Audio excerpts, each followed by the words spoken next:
Bab 1601. Formasi yang bergerak. Akhirnya, Erikin muncul di 100 meter di dalamnya. Formasi gunung pelindung pun sudah habis dikelilingi.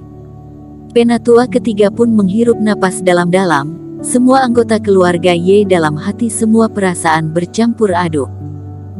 Mata tetua Song berbinar, terus menganggukkan kepala dan mengaguminya. 1 jam. Ini benar-benar sebuah keajaiban. Erikin benar-benar menggunakan waktu sesingkat ini. Ini adalah formasi kuno, formasi gunung pelindung Sekte Dewa. Leni Ye paling bahagia. Apa yang dikatakan kakak Ye Zun benar. Kakak Erik sangat luar biasa. Sekarang kita lihat siapa yang berani meremehkan dia lagi.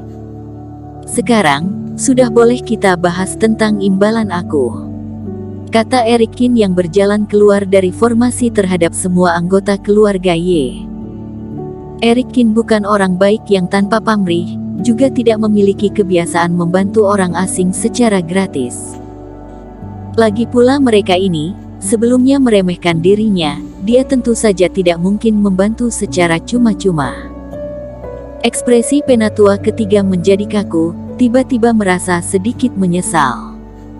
Sebenarnya di saat Erikin tiba di sini, asalkan dirinya melayani dia dengan baik, mungkin sekarang akan lebih mudah untuk kompromi. Tapi sayangnya dari awal dia sudah memandang remeh Erikin dan mengabaikannya. Lalu kemudian mencari Erikin untuk membantu, baru sekalian memberi sebuah janji.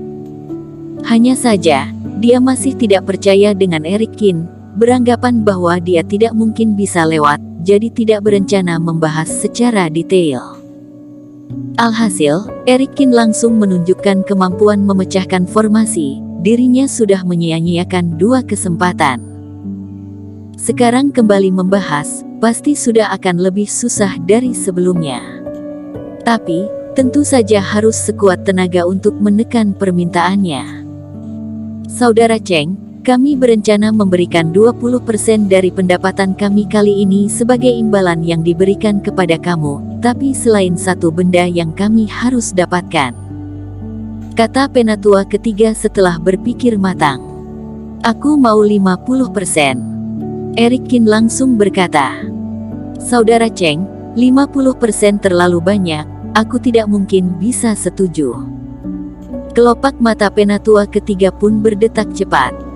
Erikin ini terlalu sadis, sekali meminta ingin mengambil setengah. Formasi ini kalian tidak bisa masuk, aku akan membawa kalian masuk ke sekte kuno ini, meminta setengah, kebanyakan.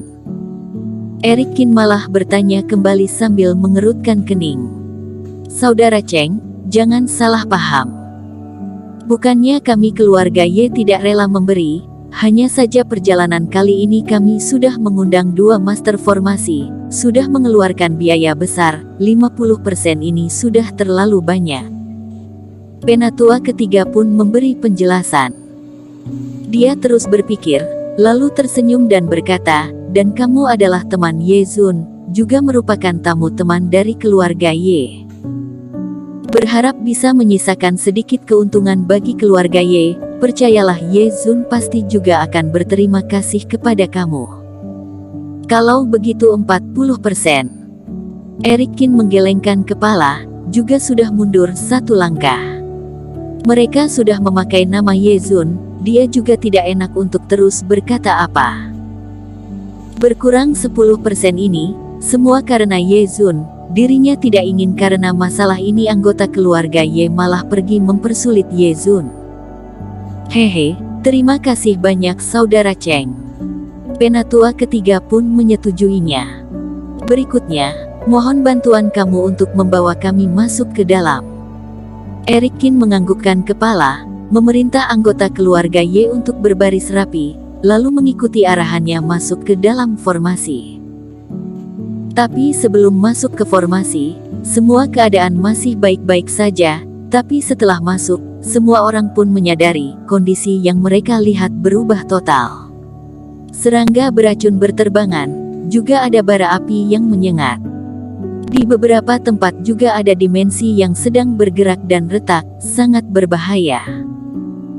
Saat ini mereka tidak dapat melihat sosok bayangan Erikin, hanya bisa mendengarkan suaranya saja. Untung saja, para anggota keluarga Y ini setiap langkah bisa mengikuti arahan dari Erikin, mengikuti perintahnya. Beberapa orang pun sudah berhasil melewati formasi ini. Saudara Cheng, apakah kamu yakin menyuruh aku maju selangkah? Setelah penatu ketiga masuk, melihat satu langkah di depannya, sebuah celah dimensi sedang bergerak, seolah-olah akan membelah tubuhnya. Jantung pun berdetak kencang, mulai bimbang. Betul, melangkah maju, jangan putar ke samping. Terdengar suara Erikin. Mata penatua ketiga pun bimbang, jelas-jelas di dua sisi depan hadapannya, kelihatannya tidak berbahaya, kenapa Erikin malah bersikeras menyuruh dia melangkah ke depan. Jangan-jangan dia membenci dirinya, ingin meminjam formasi ini membunuh dirinya. Melihat orang lain melewati formasi, karena tidak masuk ke dalam formasi sihir, jadi tidak bisa melihat ada orang yang mengalami bahaya. Penatua ketiga semakin berpikir semakin merasa Erikin ingin mencelakainya, dalam hati pun mulai menyesal. Tapi, dia sudah di dalam formasi, menyesal pun tidak ada gunanya.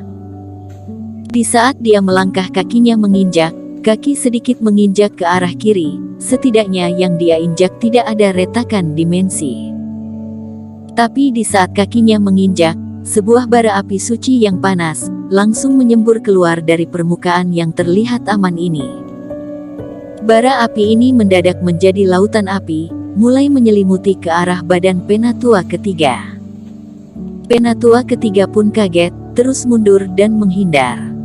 Tapi di saat ini dari luar formasi tiba-tiba terbang sebuah cambuk, langsung menarik dia keluar dari lautan api ini. Terdengar suara jatuh ke lantai, penatua ketiga pun merasa pusing, badan merasa perih. Sekarang baru menyadari dirinya sudah meninggalkan posisi sebelumnya. Hanya sekali ini saja, jika masih sembarangan melangkah, aku tidak akan menolong lagi. Suara Erikin sangat ketus, membuat penatua ketiga merinding. Sekarang tidak peduli Erikin mengatakan apa, penatua ketiga pun tidak berani sembarang berpikir. Setelah berjalan keluar dari formasi, penatua ketiga melihat tatapan aneh dari anggota keluarga Y memandang ke arah dia, dalam hati pun merasa malu. Sudah kelihatan jelas, kondisi yang memalukan tadi, sudah dilihat oleh mereka. Yang paling terakhir, meskipun Tetua Song dan Tetua Yun pun berhasil melewati formasi ini. Saudara Cheng, aku sangat salut dengan kamu. Tetua Yun dan Tetua Song, mereka adalah senior yang berambut putih, setelah melewati formasi ini, langsung dengan tulus memberi hormat. Dia seumur hidup mendalami ilmu formasi, tidak menyangka formasi yang dirinya tidak bisa pecahkan selama 3 hari, remaja ini hanya menggunakan 1 jam sudah bisa memecahkannya. Saudara Cheng, sebenarnya aku ada sebuah kebingungan, jelas-jelas aku sudah membaca formasi ini, tapi di saat menginjakkan langkah kaki ini, tetap saja salah langkah. Tetua Song masih tidak bisa melupakan kegagalan sebelumnya ini. Sebenarnya apa yang dilakukan senior tidaklah salah, hanya saja keajaiban dari formasi sihir ini, dia setiap saat akan bergerak. Di saat itu mungkin kamu sudah membaca formasi ini, tapi di saat melangkahkan kaki, formasi sihir ini akan mengalami perubahan, jadi semua pengamatan sebelumnya tidak akan berguna. Kata Erikin dengan jujur.